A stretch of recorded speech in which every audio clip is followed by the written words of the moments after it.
Hello and welcome to Africa is Home. My name is Jean-Paul. Today we'll be talking to you about the sanction in Zimbabwe. Zimbabwe is a landlocked country located in southern Africa with a population of between 15 to 16 million. Zimbabwe is a country that is blessed with all kinds of natural resources, including gold, diamond, to name a few. However, Zimbabwe has been under sanction for a few decades now, which has crippled the economy of the country, which has made it impossible for the country to prosper. Now, joining me to discuss about the sanction in Zimbabwe is my co-presenter, Platini Hello. Womela. Thank you guys so much for tuning in. Absolutely. And our honorable guest joining us direct from the motherland in Zimbabwe, Honorable Denford. Honorable, thank you so much for joining us today. Thank you for having me on such a fantastic program that seeks to discuss anything and everything Africa. Absolutely. Thank you, so much, Honorable. Honorable, now, for those who don't know, can you give us a brief historical context of how Zimbabwe was sanctioned? The sanctions came about after the administration of the late President Robert Gabriel Mugabe took back the land from the former commercial farmers who largely were of the British origins. These were settling in Zimbabwe for quite some time before, during, and after the country attained independence in 1980. They occupied large tracts of arable land, which was, of course, a design by the Smith regime that pushed the majority Zimbabweans into the far afield lands that were not arable, and of course took all the arable land. So the land ownership in Zimbabwe was quite miscued. 20% of the population, largely white population, owned 80% of the land. So literally it meant that the majority of Zimbabweans, even after going to the war to fight a protracted liberation struggle to reclaim the land, reclaim the ownership of natural resources, and of course reclaim the vote, one man, one vote. After independence in 1980, we still had a situation where the majority of Zimbabweans were still landless. So the contextual issue is that at the Lancaster House, where the negotiation to end the war and ensure that there were general open elections in 1980. Of course, the Lancaster Constitution was drafted, and in the Constitution, there were some obligations that were, of course, taken up by the British. That included the issue of, compensation of land that would have been, reclaimed by the black majority government. So, unfortunately, it was on a willing buyer, willing seller basis. So the country found more buyers than they were willing sellers. So it was a scenario where the owners of the land, the owners in quotes then of the land, remained the sole owners of the land. So in 2000, there was an accelerated land reform program, which was actually initiated by the then government, and land was reclaimed, and a lot of Zimbabweans were resettled, especially black Zimbabweans were resettled. And during that process, it touched the nerves of many, including the former colonizers, to the extent that the Americans, as well as the British governments, together with the European Union, came together to effect some, rather to, we believe it was a form of punishment, because there were issues to do with the issue of rule of law. But again, in retrospect, the argument by the Zimbabweans was that when the land was taken from them way back centuries, decades, where was the issue of the rule of law in the first place? So why did it not apply when the land was taken from the Zimbabweans, from the black people, who were now settled in rural areas, and of course places that were also called sometimes the tribal trust lands. So this was the major argument, and we then saw the punishing sanctions being imposed on Zimbabwe, which of course did not go through the route of the United Nations as should have been the norm. So this was a bilateral issue between Zimbabwe and Britain. So for America then to come through with Zidera and impose illegal sanctions on the country, on the leadership and various other stakeholders in the country, including Zimbabwe Defense Force, Zimbabwe Defense Industry, it actually was probably a fight back to ensure that Zimbabwe was isolated, and some within Africa and like-minded, Africans believe that probably the reason why sanctions were imposed was because if Zimbabwe had become successful or had reclaimed this land successfully and started to produce and started to do well on its own, probably it was going to lead to other African countries to follow suit, including South Africa, Zambia, Malawi, etc., to also join the land, reform program and reclaim the land from the kith and kins of the British and Americans. Wow. Okay. As you mentioned about the land reformation, I believe it's probably land discrimination because of the veterans. His late Excellency President Mugabe was sued for taking land brutally from the veterans. Do you think that could be what led to this sanction? Well, I think the contextual explanation around the issue for probably the late President Mugabe, making a decision, his government making a decision to take back the land was informed by, I believe there was a letter that came from the British government through the then Secretary Clare Short, I think, to the minister of the then late Minister of Lands and Agriculture, the late Kumpirai Kangai, and I think the content of the letter indicated that the government, the British government, was no longer in a position to continue to fund the land reform program, and also there was always an issue of the delays or the pace at which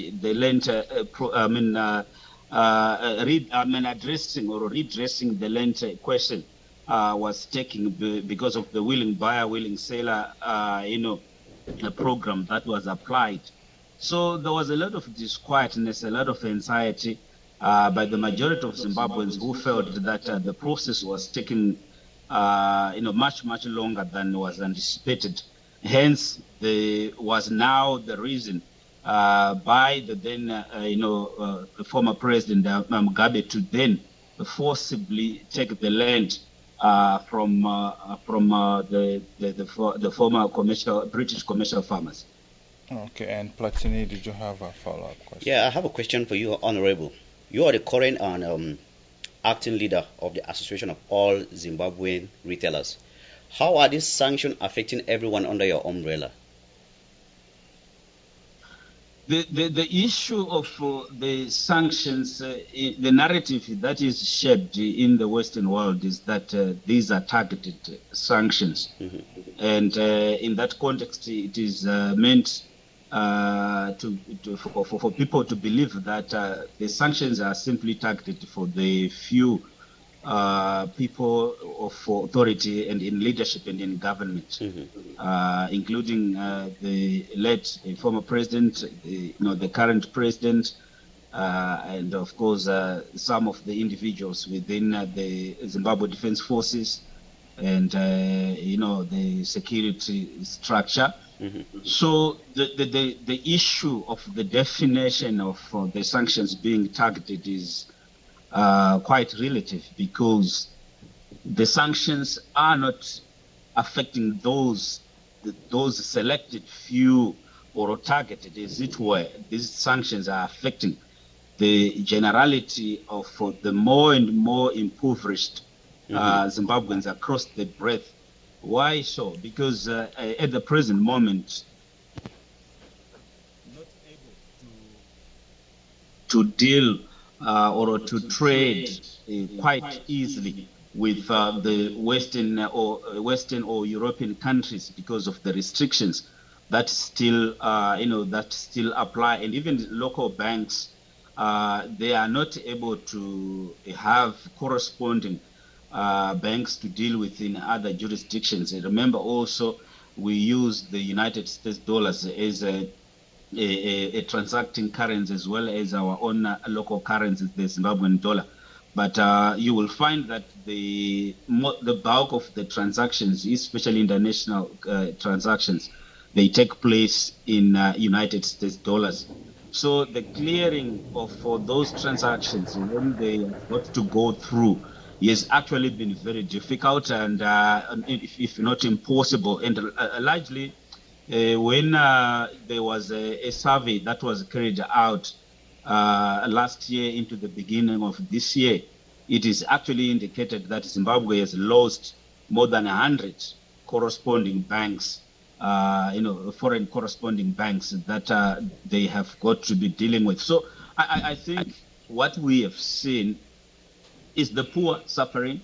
The poor are actually the ones that are bearing the brand of these sanctions, because yes, you may see that for those in leadership, it may be very difficult for them to travel. Especially, you'll find that for the president himself to travel into some jurisdictions like the United States, he normally can only travel when he's going to attend United Nations mandated programs.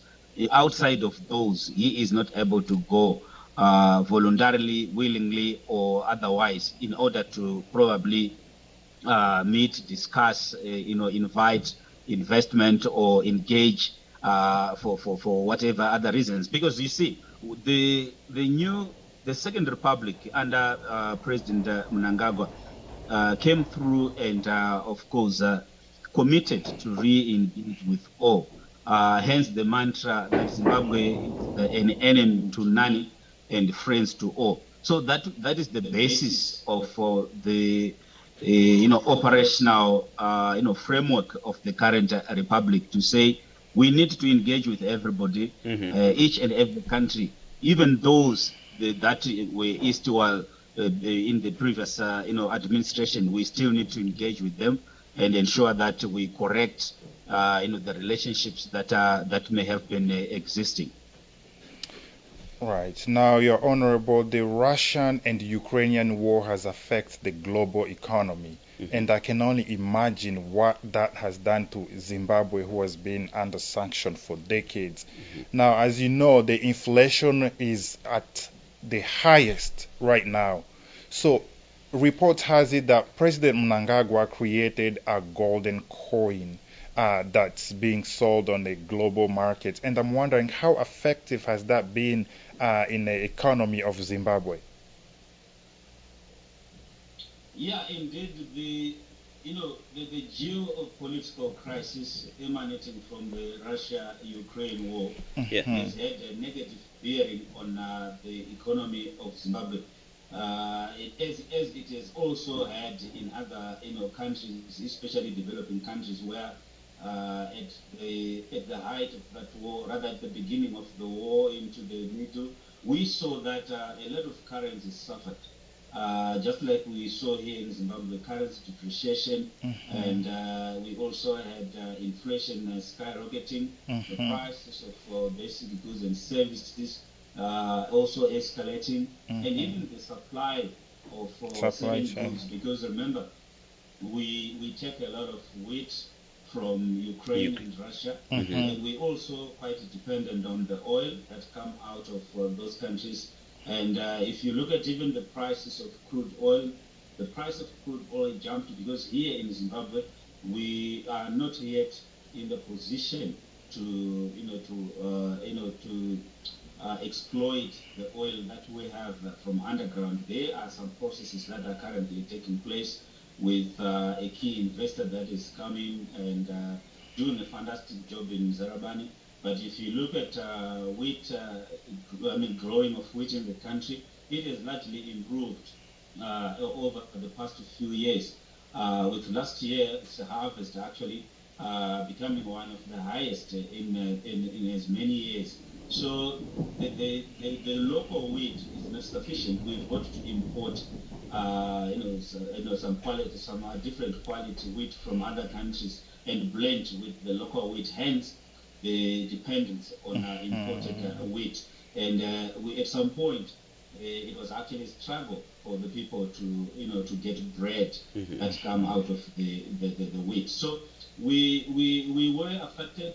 We are still feeling the pinch, but coming on the back of the geopolitical crisis. Remember, we were struggling to come out of the COVID-19 pandemic, which government actually did so well to contain and accelerate a vaccination program across the country to try and contain the scourge.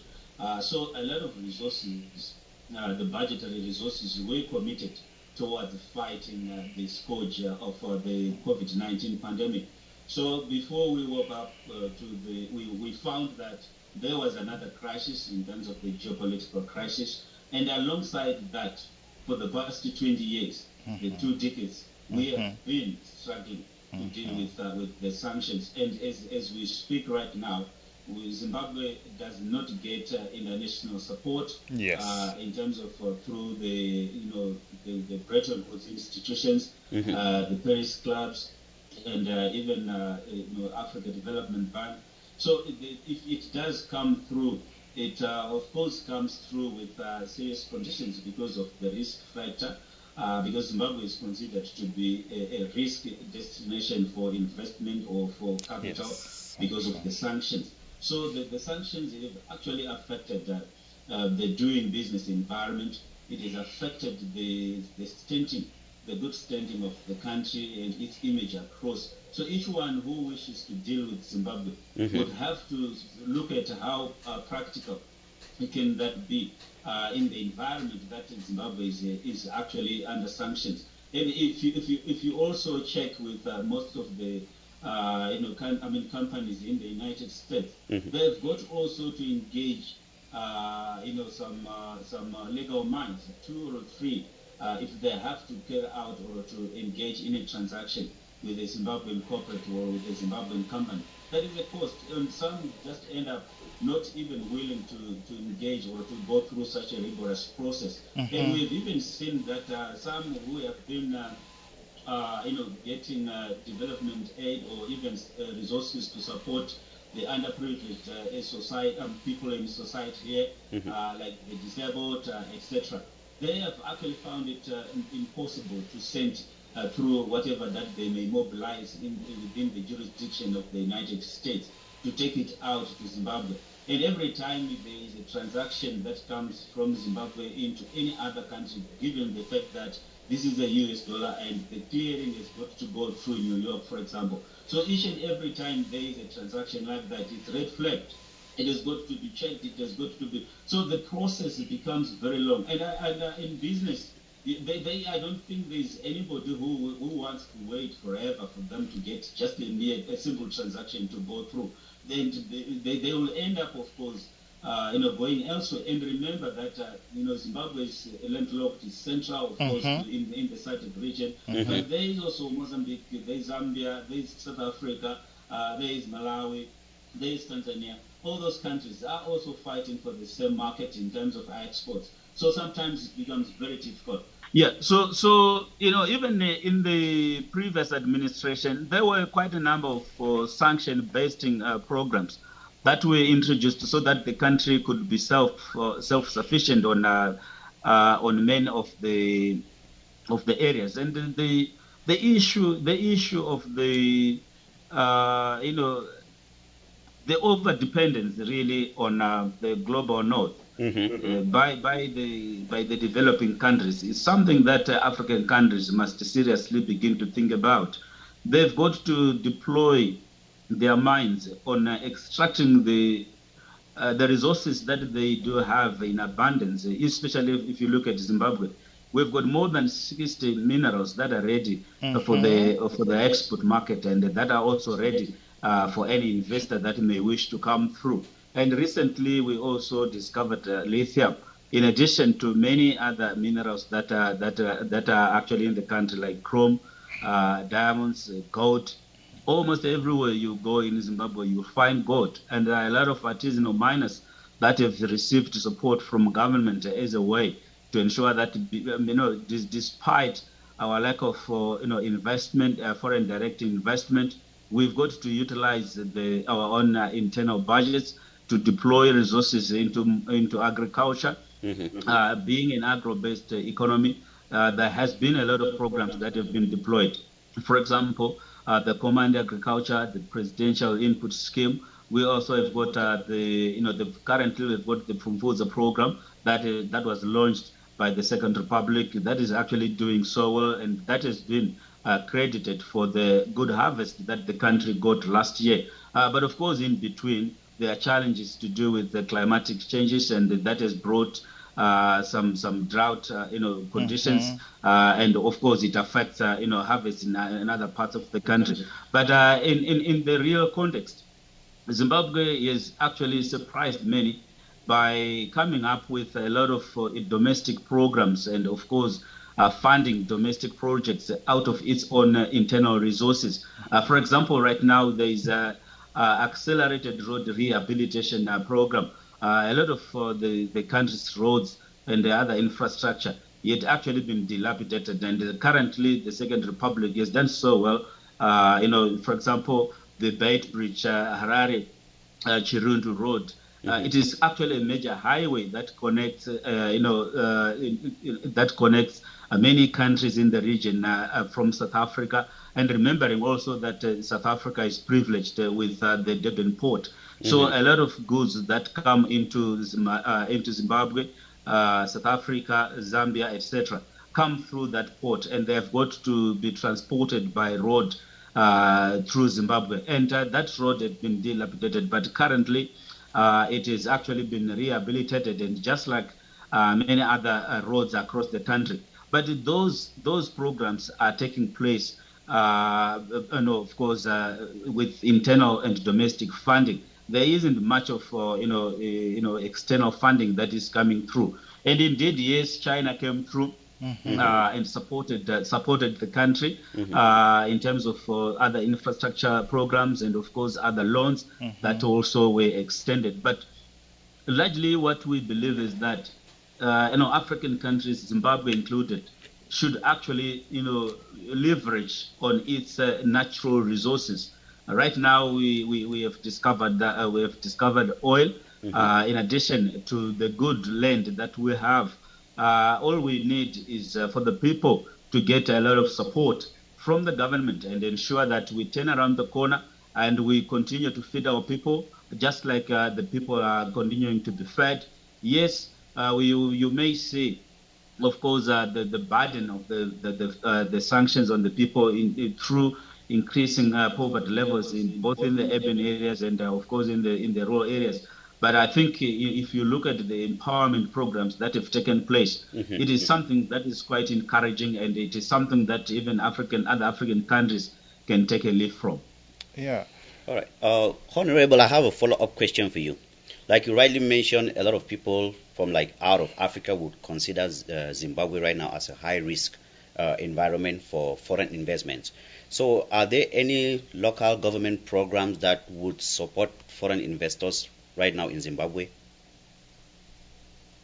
Yes, the first program that was launched is that Zimbabwe is open for business, and it's open for business for anyone and everybody. No matter the jurisdiction that one is coming out of.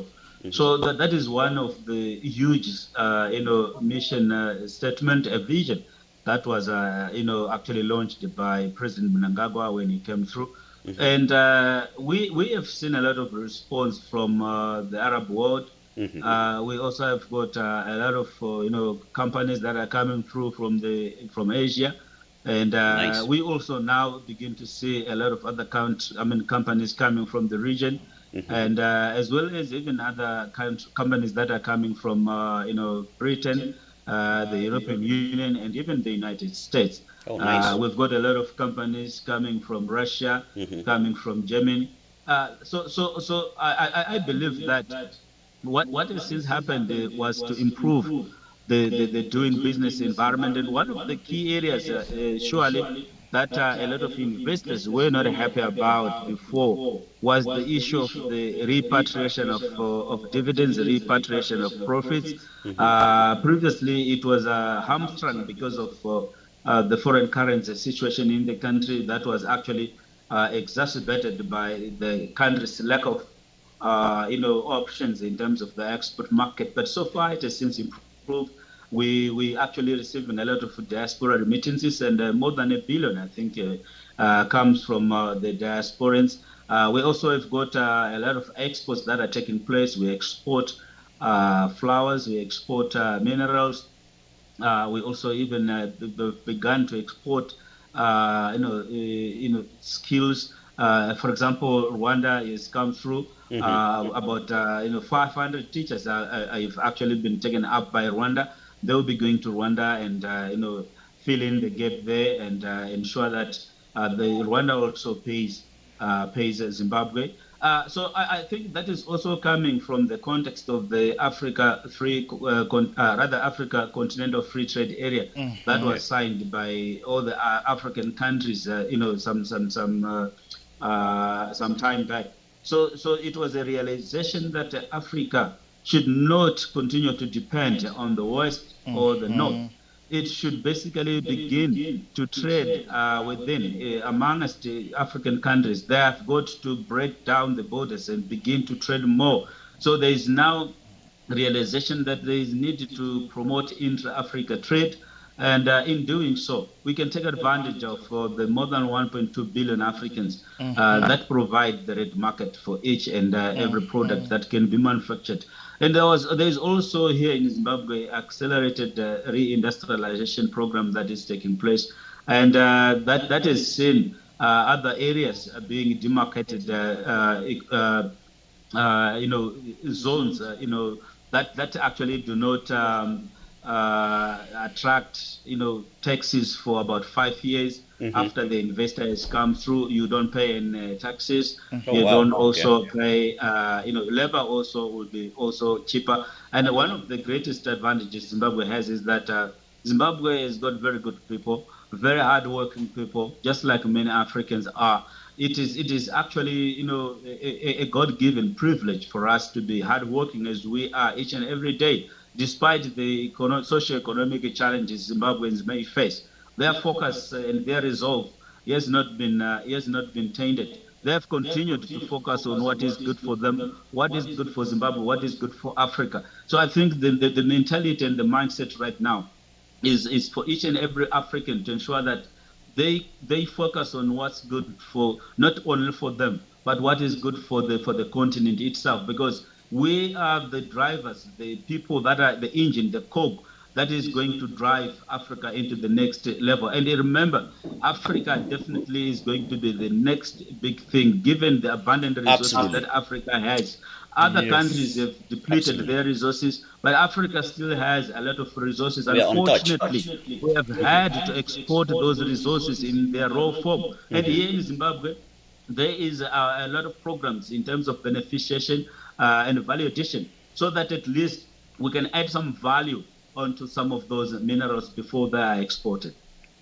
Well mentioned. As you mentioned that intercontinental trade area, do Mhm. you think that will attract local foreign investors in the continent who want to invest in Zimbabwe? Also, in Zimbabwe, is there a law that protects the local, the foreign investors' interest? Because remember, Zimbabwe is still under sanction. The Mhm. funds could be frozen.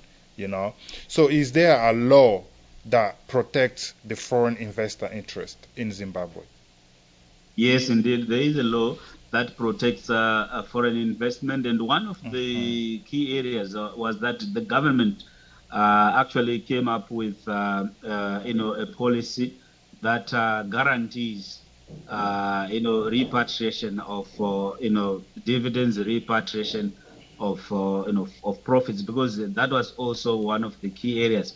And even if one wishes to divest, there is also a provision that they can still be able to take out whatever that they would have brought in easily. Because before, it used to be quite difficult, it used to be quite long, and quite discouraging. So Mhm. a lot of investors pointed to the fact that if I invest and I want to send my dividends back home, am I guaranteed that I will be able to take to take out the money in foreign currency? So this is the reason why the country has continued on a on a dual currency system. We use our local currency, the Zimbabwean dollar, for transacting purposes, but also, alongside that, we use the United States dollars for that particular purposes. And even before, it was not safe for anyone to keep their money in the bank.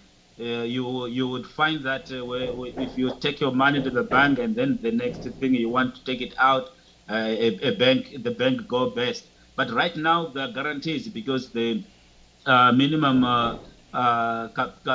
capital requirements by the central bank for each bank to continue to trade or to start operations has been raised, and that is the one guarantee that is also there, that if you bank your money, you are assured that you can be able to repatriate, you can be able to take it out. As long as it is investment money, no one can touch it. For example, right now, Mhm. the banks are sitting on about 1.7 billion United States dollars. That money belongs to companies. That money belongs to the private sector. So whatever happens, the challenges that may happen in the economy, government has got no access to that money. The Mhm. Reserve Bank has got no access to that money. That Mhm. money belongs To the public. primarily and permanently to the private So, sector player or the individual who would mhm. have taken that money to the bank. So I think that is a guarantee, because in the consistent that we have seen, that Mhm. money has been there. I think for the past 3 4 years, it has been there. It has not been touched, and companies are enjoying. They are enjoying it. Their process. No one is touching their process. So that is one of the fundamental areas that most investors will actually not happy about before. Nice. Yeah, now, and I think Zimbabwe only had economic sanction, right? Yes, okay. Now, I believe that the problem of Zimbabwe sanction can be solved by us Africans, Mhm. and like you say, almost 2 billion of us. Mhm. Now, the question that always pop in my mind is this: Zimbabwe is a member of SADC. Why hasn't the SADC leaders advocates for Zimbabwe to get the sanction lift? Actually, if you check, the SADC has been very vocal. The African Union has been very vocal. And even as recent as at the UNGA, you saw that the newly elected President William Ruto of Kenya actually, called for the removal of sanctions. President Ramaphosa has called for the removal of the sanctions from Zimbabwe. President Hichilema from Zambia called for the removal of sanctions on Zimbabwe. President of DRC also called for the removal of sanctions from Zimbabwe. So far, it is now a chorus. Each and every country in Africa understands and appreciates that these sanctions should go, because if the sanctions go, literally Zimbabwe can actually reclaim its past glory in a few years because of the current programs that are taking place. So basically, what we are saying is that whatever the challenges that may have been there, these should now be engaged. These should now, they need to be discussed with those, those erstwhile countries that impose sanctions on Zimbabwe, and ensure that we walk a new path, especially under the re-engagement exercise that President Mnangagwa is actually, spearheaded. And of course, what we are basically saying as Zimbabweans is that it is unfortunate that sometimes Africans, Zimbabweans and Africans sometimes are probably the instigators of such sanctions. Some people, I don't know what may have happened to them. If they sit down with some of the political leaders in the West, they begin to think like they are Europeans, they are British, or they are Americans. Colonial mindset. They forget that they are Africans first and foremost before they are anything else.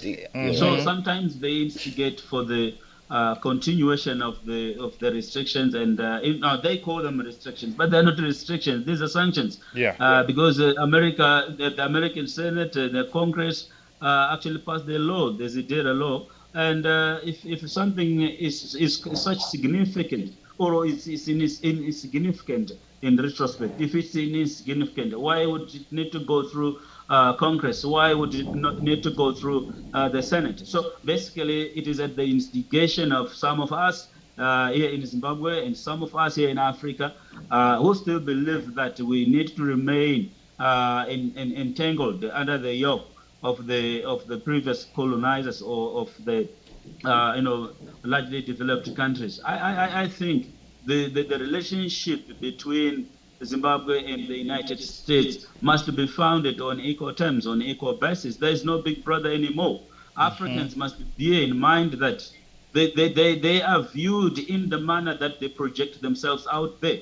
It is actually up to us as Africans to project ourselves as equal partners.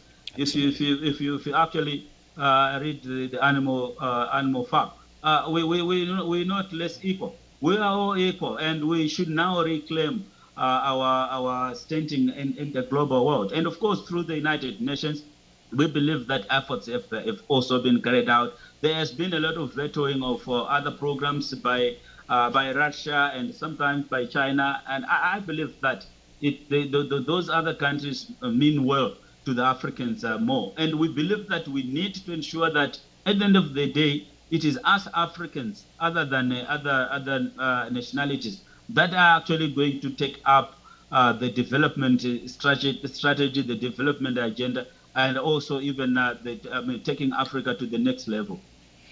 All right. I have a follow-up question for you, Honorable. Like you mentioned, these sanctions have been in Zimbabwe for over 2 decades, and Zimbabwe hasn't really had support from the West. So, did Zimbabwe get any support from other African countries in the past 2 decades? Yeah, indeed. Zimbabwe has been getting a lot of support from other countries, especially in the past 10 years.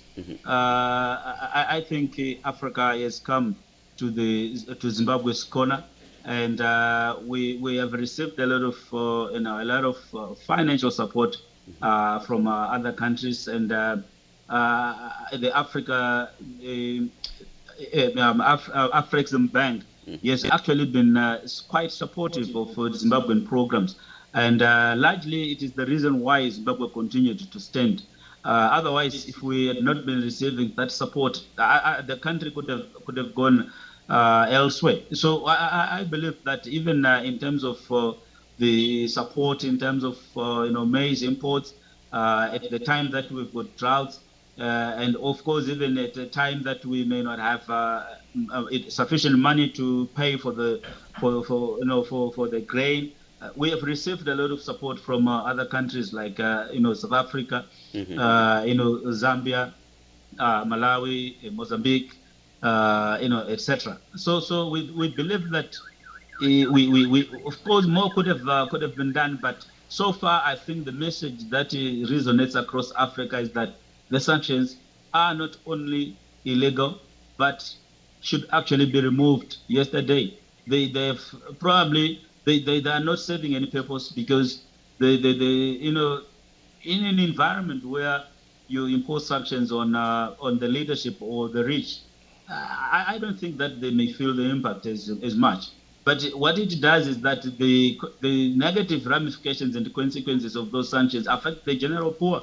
So there's no need to continue the entanglement. Those sanctions must be removed. The United Nations must also ensure that it continues to add its voice towards calling for the removal of sanctions. Even at the height of the COVID-19, Mm-hmm. you Mm-hmm. even saw that the United Nations Secretary General actually, came out calling for the removal of those sanctions and ensuring that the unfair pattern of distribution of vaccines, the wait and see situation that we realized in terms of the distribution of the vaccine, it was something that actually got Africa to even realize that Africa needs to be dependent on its own resources and on its people.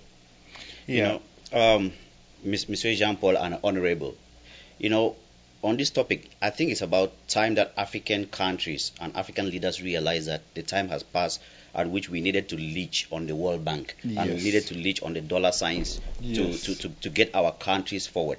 Because right now, when you look at countries like France, you will realize that without Central Africa, French Africa, France will the not lifestyle prosper. in France will literally fall below the poorest African countries' lifestyle right now. That's right. So when And they IMF. Yep. When they put sanctions like this on a country like Zimbabwe, it's for all African leaders under the African Union to come together, and they can slap them back with the same And sanctions, and it will affect them more than it affects us. so yeah, that's complicated because first of all, Africa survived on the mercy of the West. Let's be clear. IMF, the donors, the loan we get from.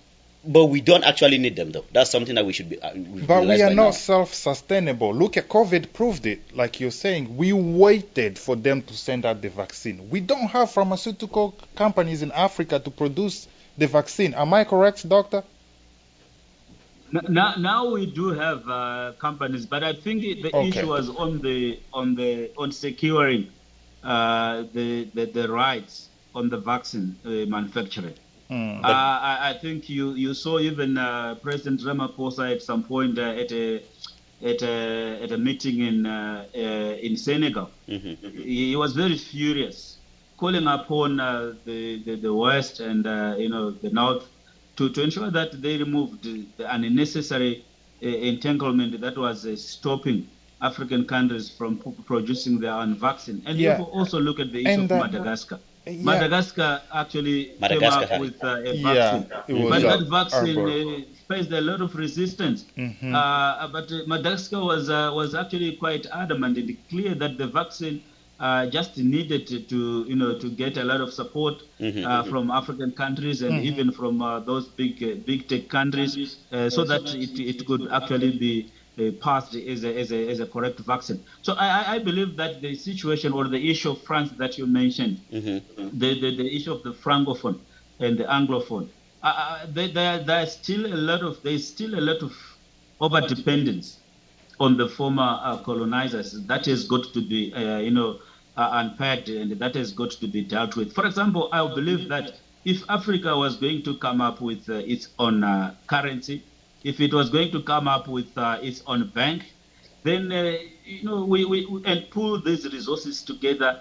And I believe it is certainly going to happen very soon. We've got the oil, we've got the diamonds, we've got the gold, we've All the got resources the human necessary for capital, country we've to got develop. everything, we've got the land, We have we've got everything. the land, Hmm. arable land. So basically, what we need now is the mindset. These African presidents must come together and ensure that they come up with a long-term program that looks at the key areas like health. Where do we still over-depend on country X? What can we do? Which country has got the capacity and the technical expertise? Then they pool resources. If it is Senegal, they actually build a huge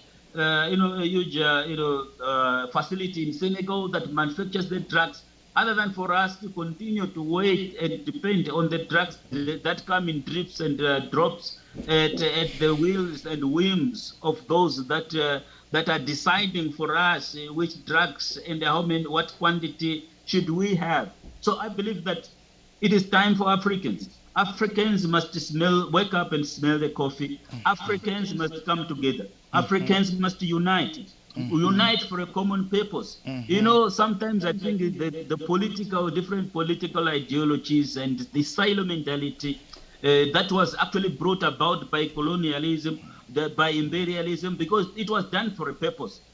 Colonialism knew that divided, we will fall.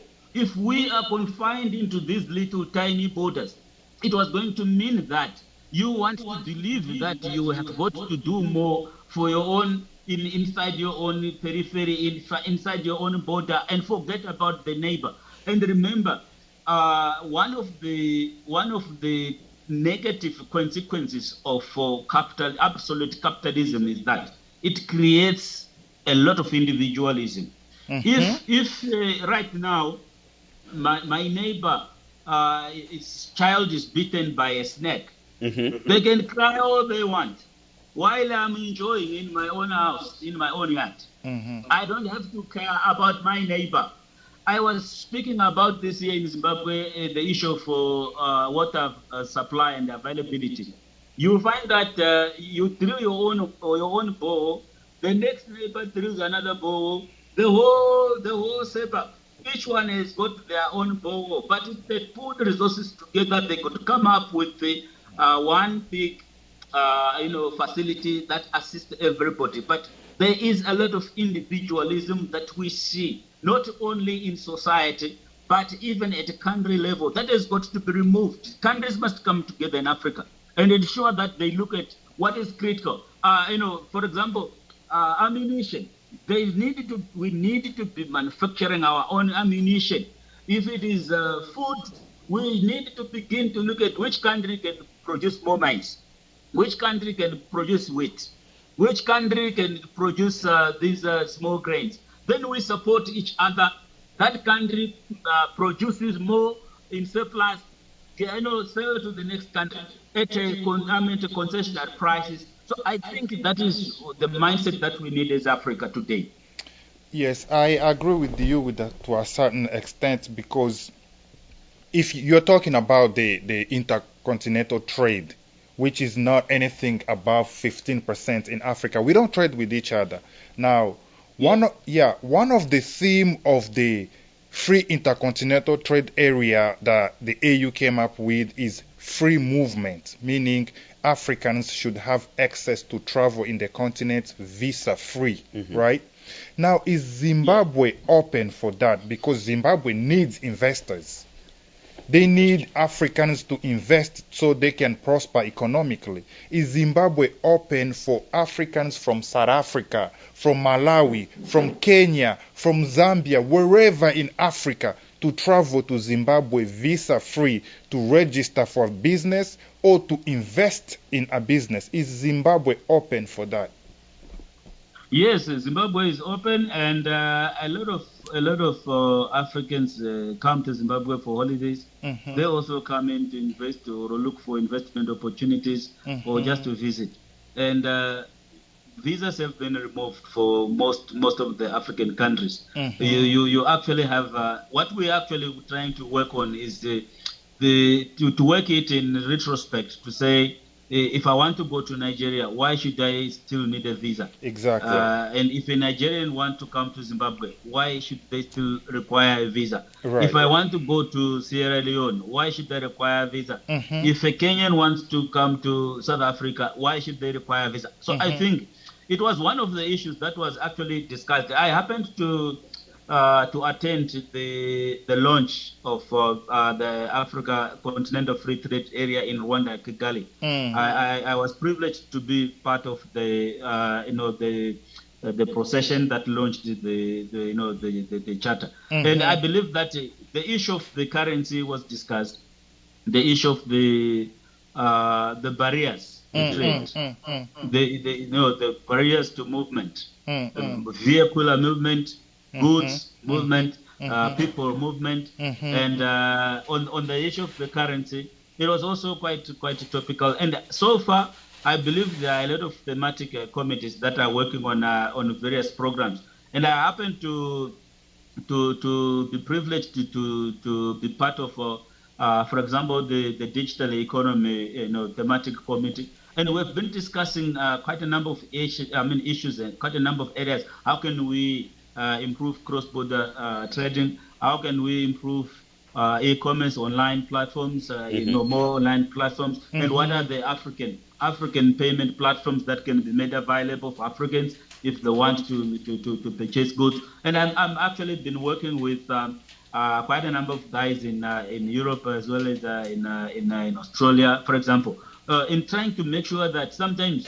we don't know what the critical resources sometimes that we require may look or may seem quite far and distant, and yet it just requires an idea to be put into a project. So the issue of the payment platforms is very key, and the issue of the visas and the one passport. It is also one critical area that was also discussed, to say if the 28 countries or 27 minus Britain in EU can use one passport just to travel across, why won't we have the same thing? If you can use the Schengen visa to move from Germany to Lithuania to Hungary to Spain, wherever, why can we not do the same thing as Africans? So I think sometimes we take a bit of time to make critical decisions that are necessary to improve or ease the movement of people, ease the doing business for our own, without even looking at the issue of sanctions. Let's improve what we can within our own. We can actually do better on those critical areas. Yes, Mr. Jean-Paul and Honorable, one thing when we talk about this trading among African countries, we always forget logistics. That's a very big part. Because when I look at how the United States of America is programmed, you will see that the railway is still the highest form of transportation in this country. Yes. It cannot afford for the railway system to break down for one day. Yeah. And when you look at Africa, we don't really have that system, and we have the land. We could do that. Yes, which was going here. Yeah, you can move a product from North Africa all the way down to southern part of Africa in 5 days if the railway system was good. Right. So we are also, that was going to be my following question. Yeah. So we talked about the implementation of free trade area and free movement area, but we don't have infrastructure to accommodate it, like Platini is saying. We don't. So how do we go about it? It's very easy. Where there is will, there's always a way. In terms of infrastructure, there is need to pull resources together. I think the first critical steps is to realize that once we sit around a fire as different countries, and then we commit to that which we need to begin to do immediately. And one of the issues that we need to begin to do is to improve movement of people and improve infrastructure. Yes. For example, the issue of rail. Rail still is the cheapest form of transportation of bulk goods, other than road. So we need now to improve, the rail network across Africa. We need to move goods from Rwanda up to Zambia or Zimbabwe or South Africa by rail, and without any impediments. And also need to improve the issue of security. Remember, some countries also still have some security issues in terms of hotspots, with the firm belief that those that finance those internal conflicts through those internal wars actually they want access to the African resources of that particular country. And we need to realize that we stop fighting among us ourselves. We actually engage whenever we've got issues. So the issue of infrastructure is very key. The cost of infrastructure itself, or the cost of freight, the cost of movement of goods from one country to the next, has got to be lowered, because sometimes it is one of the impediments. You'll find that it may be cheaper to transport goods from China to Zimbabwe than it is to transport goods from Ivory Coast to Zimbabwe. It may also be very expensive for you to fly to Ivory Coast from Zimbabwe than it is to fly to China, even though the distance is quite huge. So those are the issues now that we need to look at and say, if we have got to improve the movement of people, the first point is that let's have more airports, let's have more aeroplanes. Let's also improve the infrastructure of the airports. Let's improve the service excellency. Let's also then improve in terms of the handling of the visitors, the handling of the people, the handling of the goods. Sometimes you go into an airport, there is no infrastructure. You've got to wait for your bags. Sometimes they come, sometimes they don't come. So the reliability, the issue of trust, the issue of those geographical boundaries must now be broken down in order for Africa now to build inter-border transportation systems that can actually work. And in doing so, it requires resources. But each and every African country has got its own comparative advantage. And we need now to exploit that and say, what is Zambia good at? Zambia has got copper. Okay. If you come to Zimbabwe, what is got Zambia? What is Zimbabwe has? Between Zambia and Zimbabwe, we share the Zambezi River. It's quite huge. We also share the Victoria Falls.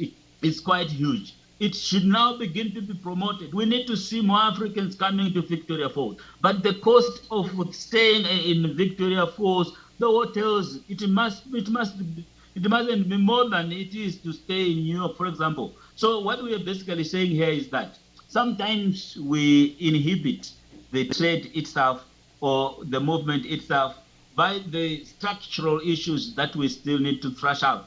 So before we know it, time is flying. So we need to do that and quicken the process and ensure that we come together. So the platforms that we can use, we've got the COMESA, we've got the African Union, we've got the SADC, we've got the ECOWAS, and many others. So those platforms must now be consolidated. It can actually become one platform. It can actually become one particular organization that is Africa centric, looking at how to propel development in Africa. Well, that's a good point you've made. Now, let's talk about reality on the ground, right? Because we talked about transportation. Now, is there peace and security in Africa? Now, can a Senegalese fisherman drive from Dakar, Senegal to Harare, Zimbabwe to sell his fish without being ambushed or kidnapped by the rebel groups in the continent? So that when we talk about intercontinental trade area, is there peace and security in the continent that can accommodate that? Because if you look at go ahead. Yeah, I agree with you. Yes. The issue of peace and security is very fundamental. It is the reason why I mentioned earlier on that the isolated hotspots that still exist, for example, in Central African Republic, in DRC, in Mozambique, Copa Delgado, you saw that there was a lot of fighting. Rwanda came in; it helped Mozambique to fight off the rebels. There's still a lot of internal squabbles, Somalia, etc. So I believe that those squabbles, that infighting can only stop if Africans come together and agree on a roadmap to say we want to assure the sovereignty and security stability of Somalia. So let's come together.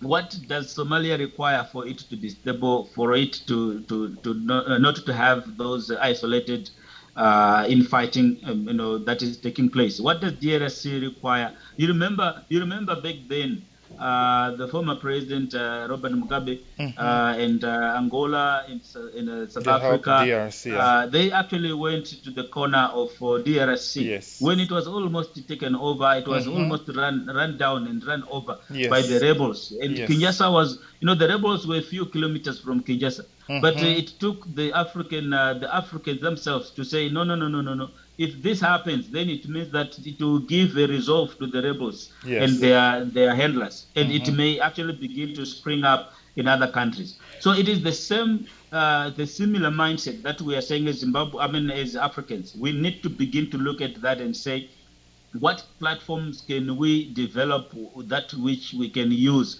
in the event that there is an internal conflict? How can we intervene without, of course, undermining the sovereignty of that particular country? So, for example, the issue of the standby force. Hmm. It is a standby force that should actually be made of all African armies, and actually be based or stationed in a particular country. And that actually may fall under the African Union in the event that, just like what we do under the United Nations peacekeeping missions, like we were assisting in Darfur and other areas in Sudan.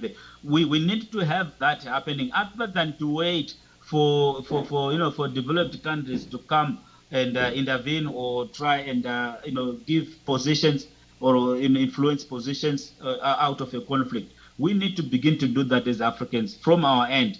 And then those that wish to assist us, we should now come in after we've covered a lot of ground, after we've deployed our own forces, after we've fighted the conflict, and also ensure that we also need to promote issues of the rule of law, the issues of democratic election. Because sometimes the hotspots and even some conflicts have been emanating from the disputed elections. Every time there is a winner, the other party says, no, you have not won. So I think that is also one area that we also need to begin to believe. Recently you saw what happened in Kenya after the elections result was announced. Hmm. They had to go to the Supreme Court, and after the Supreme Court, that's when the official inauguration took place. But of course, it had to happen again with a lot of contestation, with a lot of internal disagreements. But that's also something that we need to sort out. What are the parameters of holding a free and fair election in the African context, and what is democracy in the African context? Who defines Hmm. democracy Hmm. globally or continentally? So we need now to have our own parameters that shape the reality of how to conduct an election that does not arise into a dispute after the conducting of that particular election. So those are some of the areas I believe can now begin to be to get more focused attention by the African presidents and by the African leadership and by the Africans themselves. Yeah, you talked about Africans should unite, right? One would say we have African Union, right? We have region SADC, we have ECOWAS, East African Community, Maghreb, etc. Now, what is the problem? Why can't the African Union or AU intervene in the internal conflicts to try to solve those conflicts? The issue of Sahel region, DRC, Somalia, South Sudan, Cameroon, all those countries. Why can't the AU intervene and try, like you said, you rightfully said Zimbabwe and South Africa helped DRC. Why can't the AU do the same? I think probably it is the issue for, in my own context, in my own view, I think there are two issues. Uh, the framework to intervene is got to also look at intervention without undermining the sovereignty of a particular country. Hmm. Uh, so that is quite relative also. And also the issue for the resources. We need to begin to pull resources in order to support and sustain the standby force. I remember at some point, uh, the way the president, the late former president, he put together some cattle Hmm. that were donated to the African Union. So we need now to look at such contextual issues in reality and say, what can we contribute? Let's have a platform or a facility that is there, which we can be contributing every month. Each country must be contributing significantly something into that pocket. That money now goes to sustain a standby force, because a standby force is not something that is very cheaper to sustain, but it requires a lot of support financially, materially, etc. So I believe sometimes it's also the issue of lack of capacity, and probably the lack of willingness to release internal, army personnel to be deployed for that purposes. So I mean, there are a lot of suggestions that we can talk about, but I believe what we need is to pull resources together and support that standby force and ensure that there is a conflict resolution, dispute resolution mechanism that is robust, that is African originated, that each and every other person in Africa respects.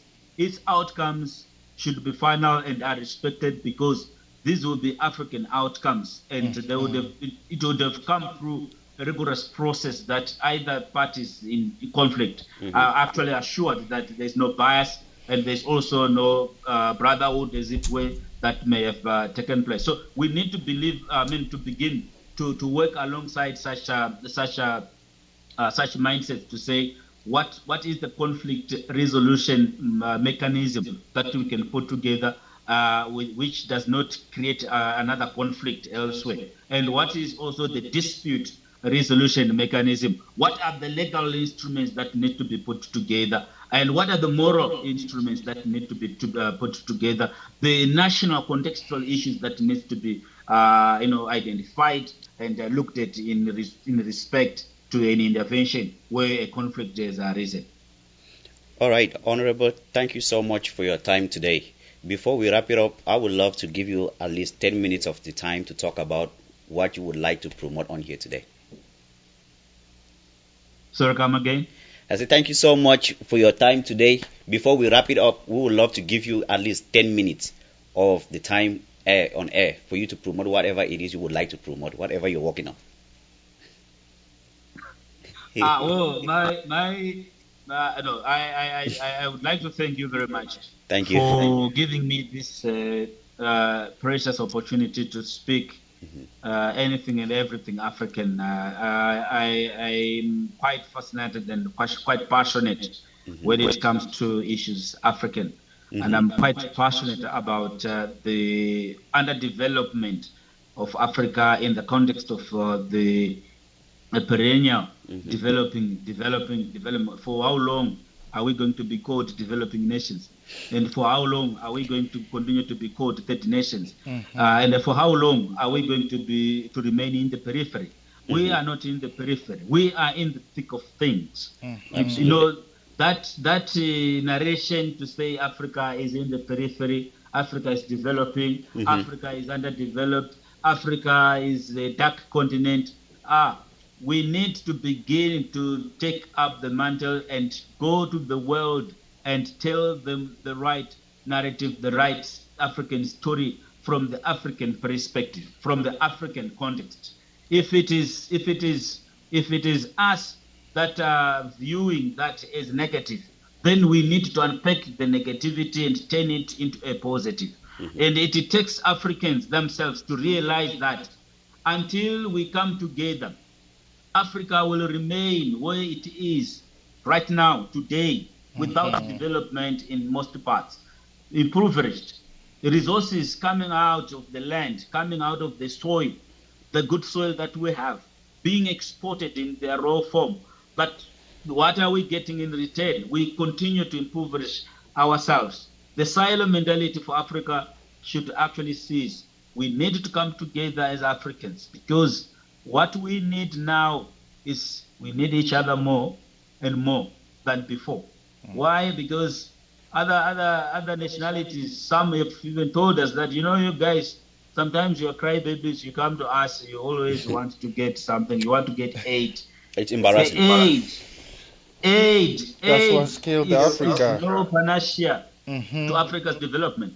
Hmm. We cannot live off handouts. Aid should actually be abolished and begin to have partnerships. If someone wants to give you a bag of maize as aid, refuse it. Tell them that if you want to give me a bag of maize, I don't want a bag of maize.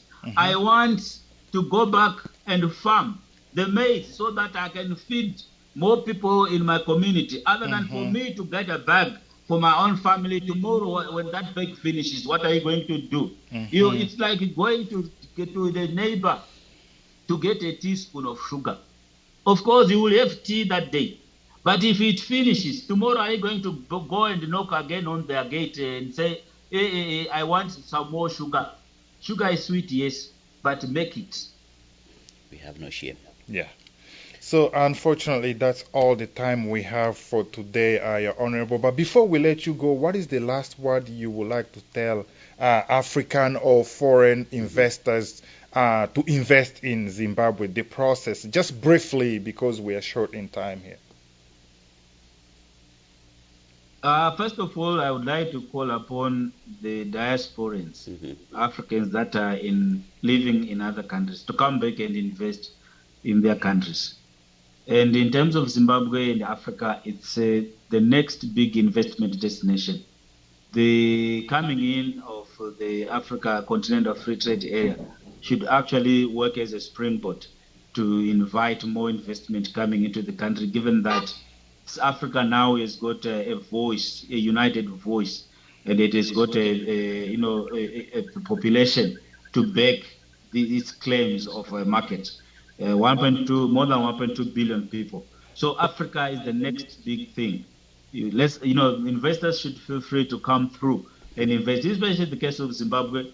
A lot of investors have come through we have got investors in diamond mining, gold mining, agriculture. We've got investors in tourism.